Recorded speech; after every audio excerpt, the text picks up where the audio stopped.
প্রথমত আমরা মাঠে নেমেছিলাম আমাদের বিরুদ্ধে যে বৈষম্য করা হচ্ছে কোটা দিয়ে সেটা নিপাতের জন্য, এবং এখন আমরা অবস্থান করছি একটা ক্ষোভ নিয়ে যে এই শান্তিমূলক আন্দোলনে যারা আমাদের ভাই বোনের রক্ত ঝরিয়েছে তারা কেন কোন সাহসে শিক্ষার্থীদের গায়ে রক্ত ঝরায়, সেই আন্দোলনে আমরা এখন এখানে সাথে আছি। এবং যতক্ষণ না পর্যন্ত সুষ্ঠু বিচার হচ্ছে এবং যতক্ষণ না পর্যন্ত কোটা নামক বৈষম্য দূর হচ্ছে ততক্ষণ পর্যন্ত আমরা সবাই এই রাজপথেই থাকবো। ঢাকা বিশ্ববিদ্যালয় সহ দেশের বিভিন্ন বিশ্ববিদ্যালয়ে সাধারণ শিক্ষার্থীদের উপর হামলা করা হয়েছে, তাদেরকে রক্তাক্ত করা হয়েছে।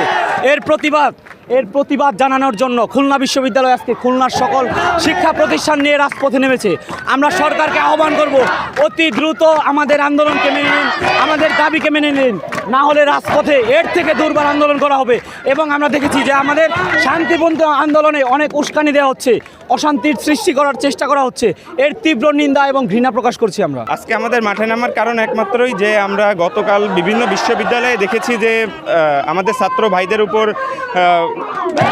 নির্যাতন করা হয়েছে, এবং সেই প্রতিবাদে আজকে আমরা আমাদের এখানে কর্মসূচি অবস্থান করছি, যাতে আমাদের ভাইদের উপর নির্যাতনের যে আমরা প্রতিবাদ এটা আমাদের জানানোর জন্য আমরা খুলনার 0 পয়েন্টে খুলনা বিশ্ববিদ্যালয় এবং আশেপাশের যত বিশ্ববিদ্যালয় আছে খুলনার সকল সাধারণ শিক্ষার্থী তারা এখানে জমায়েত হয়েছি তাদের এই প্রতিবাদের স্বরূপ, যাতে আমাদের ভাইদের কেন রক্ত ঝরলো এবং প্রশাসন কেন এর প্রোটেস্ট দিতে পারলো না, এই জন্য আমরা এখানে আসছি আমাদের আন্দোলনের কর্মসূচি পালন করতে।